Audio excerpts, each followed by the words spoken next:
What we're going to talk about today is older driver issues and transportation. So we wanted to start with a clip from the Today Show that illustrates the impact of aging on driving fitness. We are back at 7:42 with the difficult question faced by every family. When do you take away the car keys from mom and dad? The National Transportation Safety Board is holding a forum on aging drivers this week, and now there is a way for people to experience what it is like to be an older driver. NBC's Kevin Tibbles is in Northbrook, Illinois with details. Good morning, Kevin. Good morning, Meredith. Well, it may be an uncomfortable conversation, but it is one we should all have with our elderly loved ones. When is a good time to give up driving? A frightening situation captured on cell phone video as an 84-year-old woman goes the wrong way for at least 5 miles on a major highway. There were several crashes, but amazingly, no serious injuries. This and other headline-grabbing accidents raise serious safety questions about senior drivers.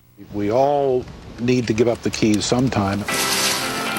86-year-old Leroy Stanke is agile and alert as he gets behind the wheel in Chicago, but he isn't taking chances. I no longer do long trips. About an hour behind the wheel is as much as I will allow myself to. Still, Leroy's daughter has started the dialogue about safety, even broaching the touchy topic of giving up his keys. I think my concerns were the concerns of any adult child as our parents age. There are 30 million drivers aged 65 and older on the nation's roads. That number could more than double in the next 20 years as the baby boom generation matures. Don't try this at home, kids. I can't even turn my neck. To find out what it's like to be a senior citizen behind the wheel, we took to a test track with driving expert Dave Melton. I am your guinea pig. What a drag it is getting old. Where I was outfitted with what's called a senior simulator suit. I feel like I'm in a straitjacket here. The suit limits mobility with strategically placed weights and braces. You can't be serious. There are even special gloves to simulate what it's like to have arthritis. I can't move. I can't bend over and I can't move my neck, but I'm going to get behind the wheel of a car. Just getting into the car was a challenge. Driving was a tremendously tiring ordeal. Simple maneuvers a chore because my movements were restricted by the added stress on my joints. Going just 25 miles an hour on an easy course was not so easy. And backing up, forget it. I think I'm in trouble here with this next cone. My experience in the body of a senior was eye-opening. I'm exhausted. I essentially failed that test every time I took it. Right, Now, you did. If that was a pet or an individual, would have been curtains. While those 85 and older drive less, they are involved in 4 times as many fatal accidents as drivers who are 30 to 59. After having been raised by your dad, is it a difficult subject to bring up? If somebody came into your home or said to you, you're not capable of doing this anymore, wouldn't it offend you? While he's not there yet, Leroy offers this advice to his fellow seniors. There is a time when they are no longer capable of being behind the wheel, and for their sake and for the sake of the public, it's time to stop driving. Having a frank conversation with your aging loved ones as they drive into their golden years. So, with that as our background, one of the messages that we try to give is that older drivers really require an interdisciplinary approach, and it's not any one problem, it's everybody's problem. The individual, their family, law enforcement, health professionals, and the DMV. And as we've heard, most older adults reside in place, they're aging in place, and that's what we want them to do, but that creates some transportation problems. And often the suburban areas where they live aren't set up for driving alternatives. Driving remains very important. Of course, it's associated with our independence and our self-esteem. And as you probably know, there's been a lot of studies that have looked at what happens when people give up the keys. And even people who have a social network in place, a social support in place, they're more likely to become depressed, and their friend network shrinks. That's a problem. Also, when we look at how people are getting around as they age, even when you look at the 85 plus, most of them are getting around as the driver themselves. And you can see from this demographic, those of us who are baby boomers can take credit for what's happening. As we know, 10,000 people turning 65 every day for the next 20 years. Older drivers have many strengths. We like to think that as we age, we acquire some wisdom and with, less likely to take risks and so on. But it turns out that not everybody self-regulates as well as others. In terms of self-regulation, the women were 17 times more likely to take the prudent course than men. So the other concern about older drivers is that with the increase in population, especially in California, the roads are getting more congested, and nearly 2 in 3 drivers were reported on questioning that they occasionally feel pressure from other drivers to drive faster.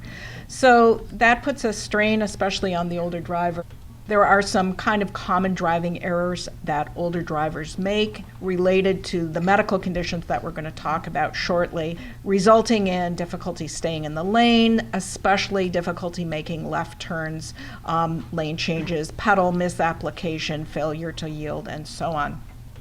Now, it's estimated that men outlive their driving abilities by 7 years and women by 10 years. So at some point, everybody has to think about driving retirement, and most of that reason that they have to give up driving is due to vision, cognitive impairment, and general frailty, as well as other medical conditions and medications that could affect your younger driver as well. They're just more common in the older driver.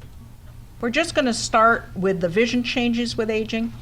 Most of us who have vision impairment can get that corrected by going to our friendly ophthalmologist and get our vision back pretty close to 20/20. But as we age, some of those visual conditions can't be corrected, and that by the time we're 80, a quarter of people have vision problems that can't be corrected. And this is what the world looks like to somebody with vision 2200. That's visual acuity. The other issue, of course, is visual fields, resulting in a number of driving debacles. And those visual field deficits look like this. So on the right is somebody who has bilateral visual field deficits, and on the left, somebody with a hemifield deficit. And so, of course, it's difficult to see pedestrians and other cars coming from the side. Now, cataracts are the leading cause of blindness in the world. In the United States, most people get those surgically corrected, but while people are waiting to have their cataracts corrected, like my mother, their vision is impaired, and they may continue driving in that state.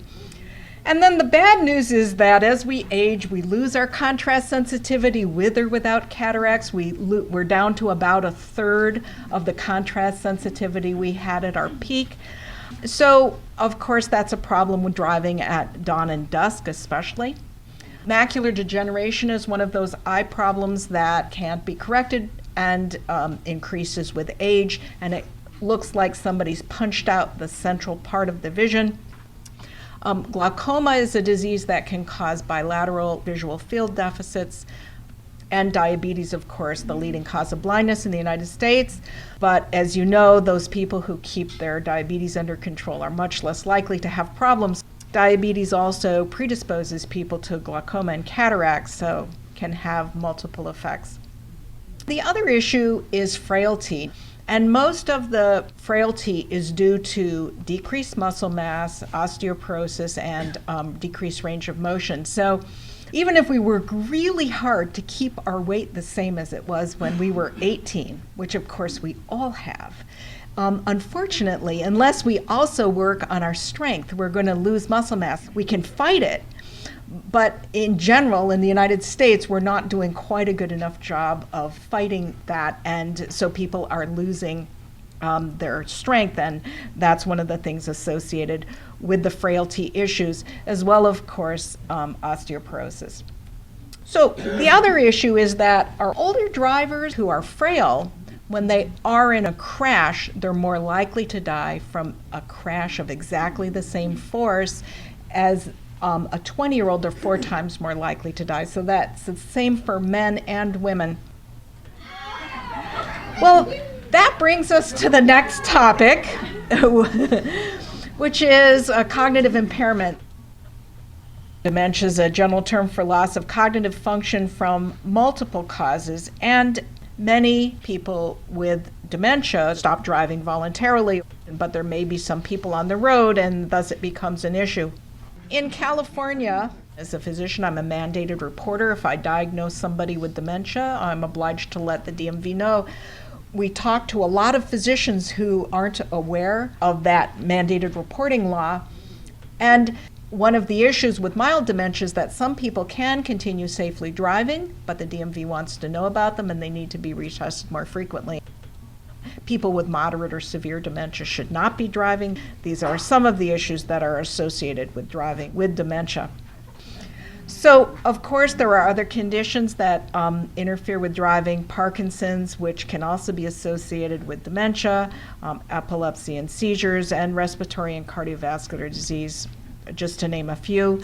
Strokes can not only cause some dementia, but also some muscle impairments, and those individuals can have difficulty with the gas and brake misapplications. So many medications that can cause poor coordination, drowsiness, poor judgment, and so on. They're not restricted to older people, as I said, just more common. And here are some of the potential effects of medication on driving.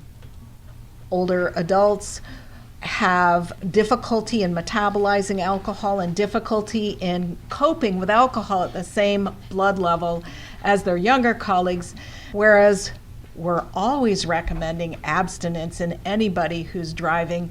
We especially want to get that message across to our older drivers as well. The data is that we're really no better off driving hands-free than hands-held.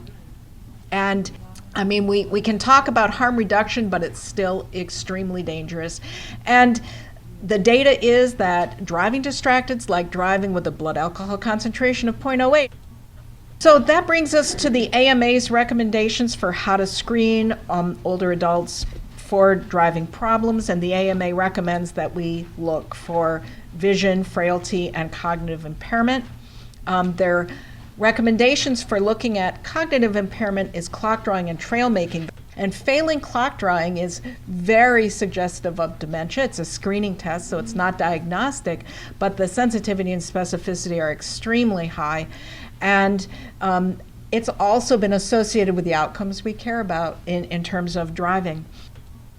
This is what we want our clock to look like. And this is what the clocks look like for people who have some cognitive impairment. So that brings us to the other test for cognitive impairment, which is trail making B. So trail making B is a connect the dots, 1A, 2B, and so on. If somebody makes a mistake, you don't stop the clock, but you take them back to their last correct number or letter and remind them what the rules are and have them keep going. If they go more than 180 seconds, that's again highly correlated with dementia. These are some of the trail making examples suggestive of dementia. We're always concerned about talking to our older drivers about how to prolong their driving, stay fit, both physically and mentally, to prolong driving, practicing healthy behaviors, keeping medications to a minimum, trying to avoid drug interactions. If you're concerned about an individual's driving ability, it's always good to go for a ride with them. And also doing a visual inspection of the vehicle. If you see unexpected scrapes and scratches on the car, that might be a clue that further evaluation's needed. In terms of discussing driving retirement, let the individual know that we've recognized that they're suffering a loss and that they're going to have to grieve for that. Talking to them about their concern about the public safety and the safety of their passengers as well. Often older adults are driving older, frail passengers who are at risk if they get into a crash as well. Helping them discuss transportation options is important. Thanks so much.